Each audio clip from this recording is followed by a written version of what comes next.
Hello, so nice to know you're there. My name is Chioma Okpara. Welcome to Art and Leisure. As the name implies, we'll show you creative people in the art world. We'll also show you a tourist site. Let's start right away. The world cried foul when xenophobic attacks broke out in South Africa this year. What has happened before, during apartheid, after apartheid, in 2008? We pray 2015 occurrence will be the last. Amen. A brilliant and beautiful young Nigerian lady has written a poem titled Xenophobia. Let's welcome Kemi Bakare. I know how it feels like for a continent to be betrayed by its intestines. I know how it feels like for part of a whole to create a phobia and deny its skin. I know how it feels like, because I'm an African, living under the shelter of undefined confusion and hatred from a South that has suffered a massacre in Soweto, hatred from a South that carries the same skin as mine. I thought we were a different part of a body, but South created a phobia and fetched us the meaning of genocide. I know how it feels like to hold a beacon but remain unable to track the beauty that you think may be hiding behind the young wrinkles on the faces of young people. I know how it feels like to lose count of lives, to lose count of souls that life has continued even without the permission of death. I know how it feels like. Know how it feels like.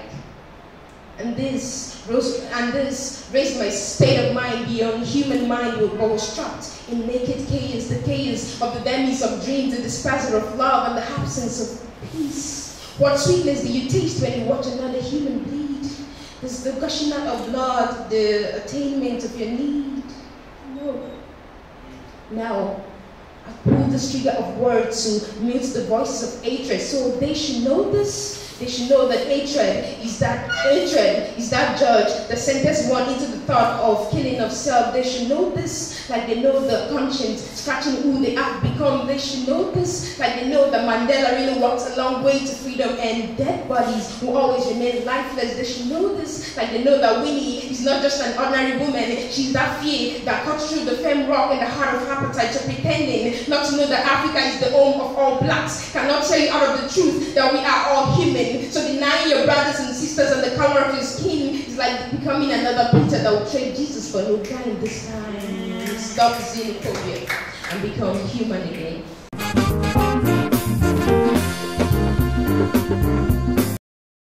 Thank you, Kemi Bakare, for speaking against unreasonable hatred for foreigners by indigenes. Reasonable, unreasonable hatred is bad. Every right-thinking person says no to xenophobia and racism in its entirety. From South Africa, let's move over to Guinea-Bissau. Amilcar Cabral is a name that rings a bell when you talk about Africa's foremost anti-colonial leaders. Though dead, his ideals are being upheld by Guinea-Bissau and the entire continent. Watch this report. Amilcar Lopez da Costa Cabral was born on the 12th of September 1924. He was a Cape Verdean agricultural engineer, writer, a nationalist thinker, and political leader. He was one of Africa's foremost anti-colonial leaders. He led the nationalist movement of Guinea-Bissau and Cape Verde Islands and the ensuing War of Independence in Guinea-Bissau. Though not a Marxist, Amilcar Cabral, as was popularly called, was deeply influenced by Marxism. He became an inspiration to revolutionary socialists and national liberationists worldwide. He was assassinated on the 20th of January 1973. His ideological school is made up of cerebral minds from all walks of life. It is their 10th anniversary this year, and they decided to visit the Center for Black and African Arts and Civilization. There is an underdevelopment of the CBAAC institution because the materials contained here, if the Nigerian state understand it, but they cannot understand it, is what is enough to have a whole garrison of the military protecting this place. Because if there is an invasion here, you lose your entire history. Unfortunately, Nigeria is yet to understand what this organization is for us. The rest of us in the world, every black nation on earth, every person that is black on earth should value where we are. Just as he says, this place, if expanded, will be bigger than the National Arts Theatre. Mr. Ferdinand Anikwe, the Director General of the Center for Black and African Arts and Civilization, who read political science at the University of Port Harcourt, spoke highly of Amilcar Cabral. When we were in school, Walter Rodney's How Europe Underdeveloped Africa was our Bible. And you don't complete a sentence without either putting Walter Rodney, Franz Fanon, or Amilcar Cabral. Amilcar Cabral has been dead for 42 years, but he left footprints in the sands of time. Lessons of Cabral are one, those basics of neocolonialism. There are issues he outlined. The neocolonial program is worse than colonialism. Because with that we think we are liberated, while we are every day deepening the colonial process. 2063, we must be using African language as means of communication in African Union deliberations. The second one is the issue of our national dress, our attire. And unfortunately, many of you who are even singing Ideological stand with Cabral came in here with the British wares. And it's rubbish. No, we have to start from there. I like what you are putting on, I like what you are putting on. But you must not say you are fighting somebody while you are wearing his clothes. In that case, you are not fighting him, you are rather advertising him. And again, 28 countries of Africa are linked directly economically with France. And those 28 countries put on suits every day. Don't you calculate the quantum, the trillions of francs that go, francs or dollar, that go to France every day. It is the worsening, it is the worst process. So we don't continue to talk and talk and talk. When Osun State government announced last year that children in primary schools in Osun State must learn Yoruba before any other. That governor, I started admiring him. He's a wonderful man to have started with that. All other governors in Africa should emulate this. The first dean of education, Professor Babs Fatema, he said that you cannot learn except you start with your dialect, your mother tongue. That it is after learning it properly that you can now juggle in other languages.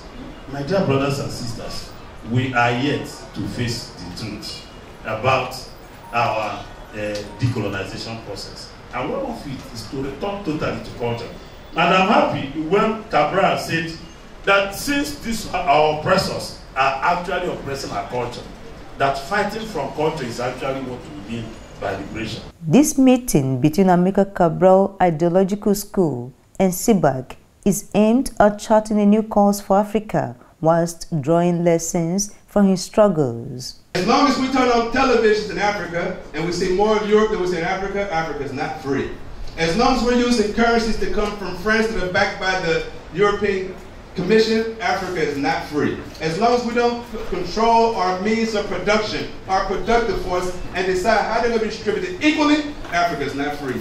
As long as our women are not in their proper place in the front lines of our struggle, Africa is not free.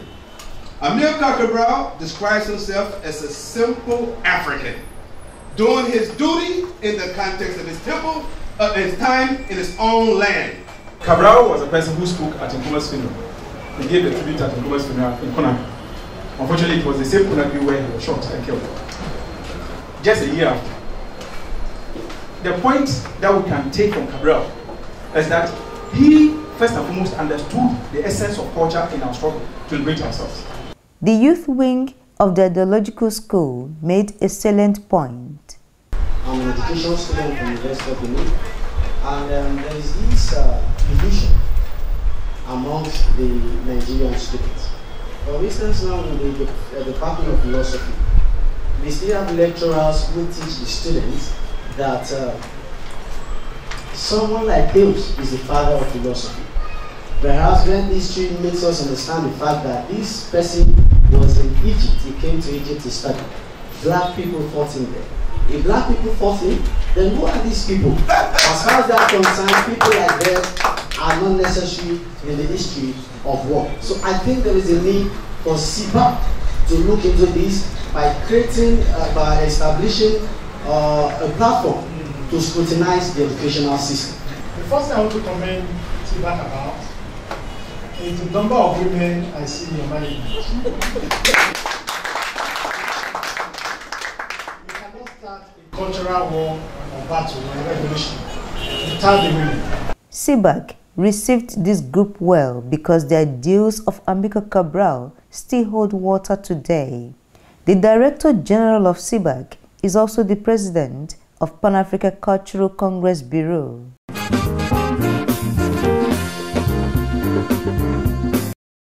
Welcome back. Amilcar Cabral has been dead for 42 years, but his ideals still hold water.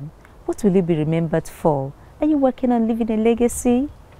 Nkem Okonta died as a young woman. His father remembers her every day, not just because she was a great child, but also because she was a painter. Let's take a trip to Nkem Gallery.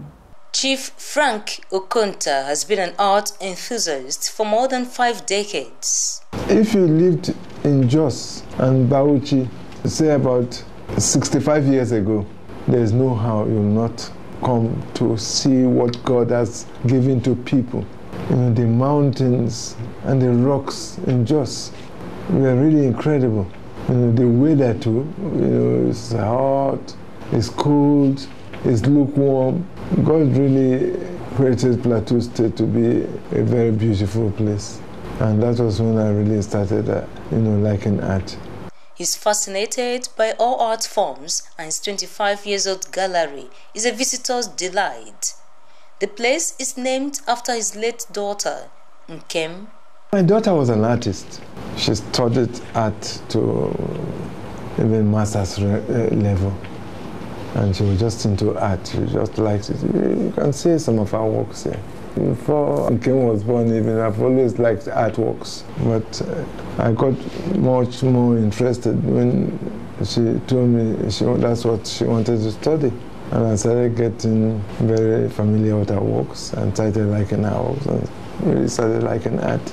And I made up my mind a long time ago that when I retired from the civil service, I was going to open an art gallery. Chief Okonta has served as the President, Association of Gallery Owners of Nigeria, a judge in many art competitions, and has also participated in other art events. Despite his large collection, he's still acquiring new ones. Some people who like to spend their money on women. There are some people who like to spend their money on drinks. There are some people who like to spend their money on clothes. You know, you must have money to spend on something. But I wanted to just start acquiring beautiful things that I like. All artists, I think that their works are good, I buy. So if you come to my gallery, you will see all kinds of things. Wood works, bronze works, works on paper, works on canvas, all kinds of things. Works on charcoal, works on pencil, you know, all kinds of things. I think Nigerian artists are the best in the world. I've traveled to so many places, but when I come to look at works that Nigerians have done or are doing, you just can't thinking that God has created geniuses in this country. As a retired civil servant, owning a gallery is a dream come true. Sometimes I sit down there and have a look at this work from morning till night. I do the same thing tomorrow. I do it next year. So if I sell the work, I'll be very unhappy.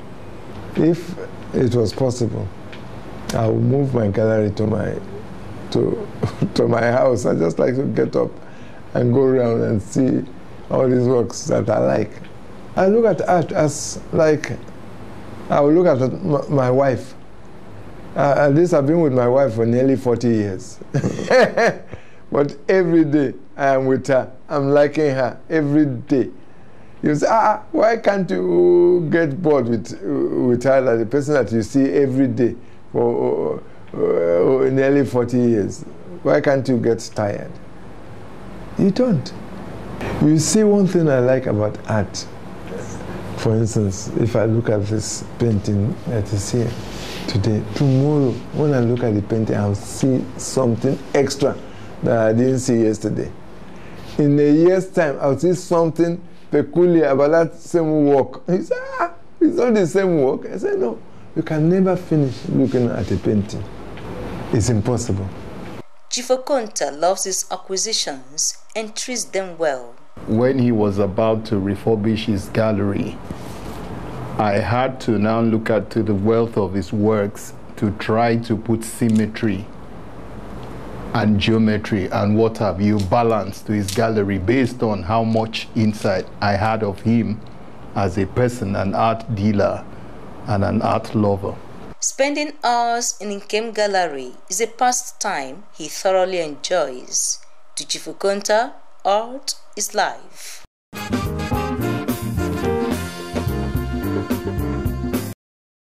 Art is life. If you're surrounded by artworks, I think you'll be happier and you live long. My recipe for a long, happy life.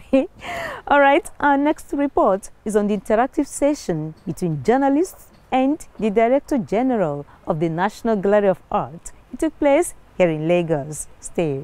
Seated here are journalists, some members of staff of the National Gallery of Art, and the Director General, Dr. Abdullahi Muku. The Director General thanked the journalists for their consistency in promoting the visual arts subsector. He talked on the executed projects in the last 1 year. We had the art fair in Kaduna, and we had in Enugu.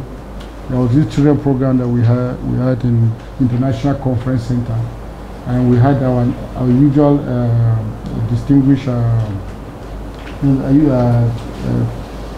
National Visual Art Competition, which was the 5th edition at the Yaradua Center. We also organized the logo launch for Abuja Biennial. Citing insufficient funds as the reason for not embarking on all outlined programs, he's optimistic about the future. The Biennial is a program the gallery has been wanting to have for the past 3 years or so.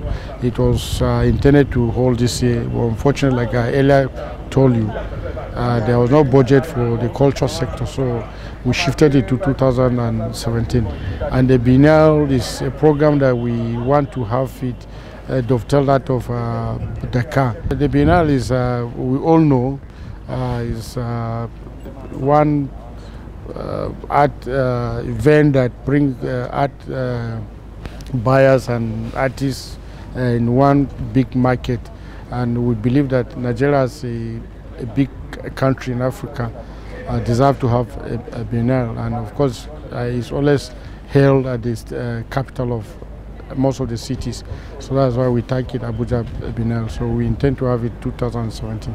National Visual Arts Symposium and the distinguished lecture series we hold this year. The National Gallery of Art sponsored Art Expo for 5 years and took a back seat.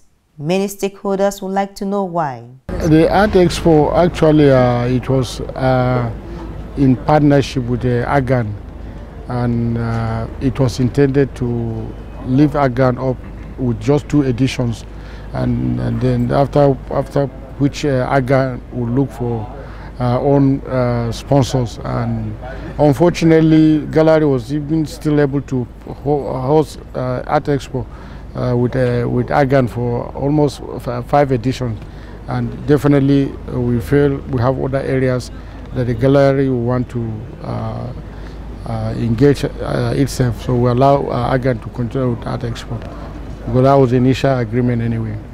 For more than 2 decades, the National Gallery of Art has collected, preserved, documented, and presented the country's artworks. For a while, this parastatal has been asking for a befitting edifice to be built for the safekeep of her collection. Their plea has become a desperate one. I think at one point we even wrote that they could allow us to renovate the abandoned National Assembly office at Tafawa Balewa Square, so that we can house some of these works that we have collected with taxpayers' money.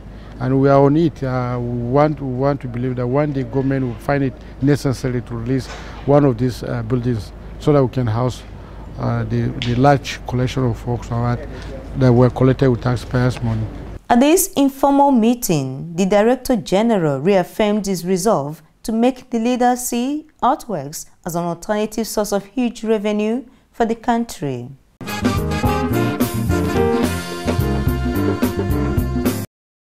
Welcome back. On our leisure segment, we're taking a trip to Lekki Conservation Center. If you love nature, you'd love this, so stay.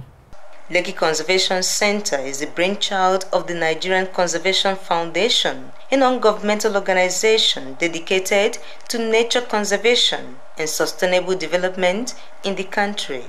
It is a member of the International Union for Conservation of Nature. It was founded by the late Chief S.L. Edu 33 years ago. Damola and Kule are here with me. They're going to take us round so that we can see everything we need to see in this place. This edifice is called the Rotunda. It's basically where we receive our visitors and where we do environmental education for visiting schools. It's a 100-seater capacity, and it houses the pictures of the founding members and council members as well. You can see their known faces. The pictures there are pictures of wildlife that you can see in Nigeria. The Lekki Conservation Center is a 78-hectare nature reserve. This is the entrance of the 2-kilometer boardwalk into the 78 hectares of land. Actually, people think Lekki Conservation Center is a zoo. It's not. It's the wild, where animals are not fed. They live just the way an animal would live in the wild. Okay. And here we have an overview of what we have in the Lekki Conservation Center. There we have the crocodile outlook. We have rest stops. That's why we have the bird hide. And bird hide is basically for you to be able to see water birds on the pond. We have another rest stop, playground for children, a pavilion around that axis. And on this axis, we have a tree house, which stands on a dadawa tree, which we call locust bean, or iru in Yoruba. And basically, it's a 21-meter high. So you can actually see an overview of this place. This is the tree house. This is the dawa tree. I'm told it's one of the tallest trees in this conservation center. I want to get to the top. Can I? Should I? I'll try.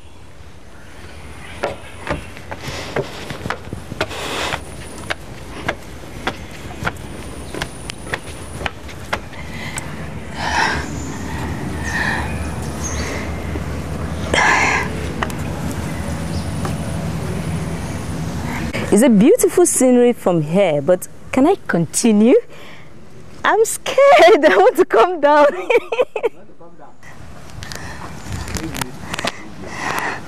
Oh. Oh. Thank you.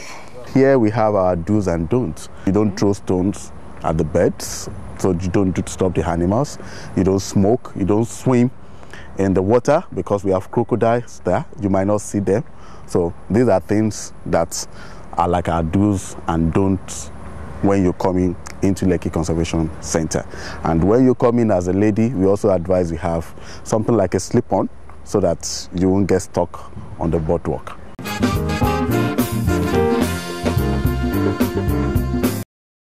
Welcome back. This is what we do every week. We celebrate Nigeria and Nigerians.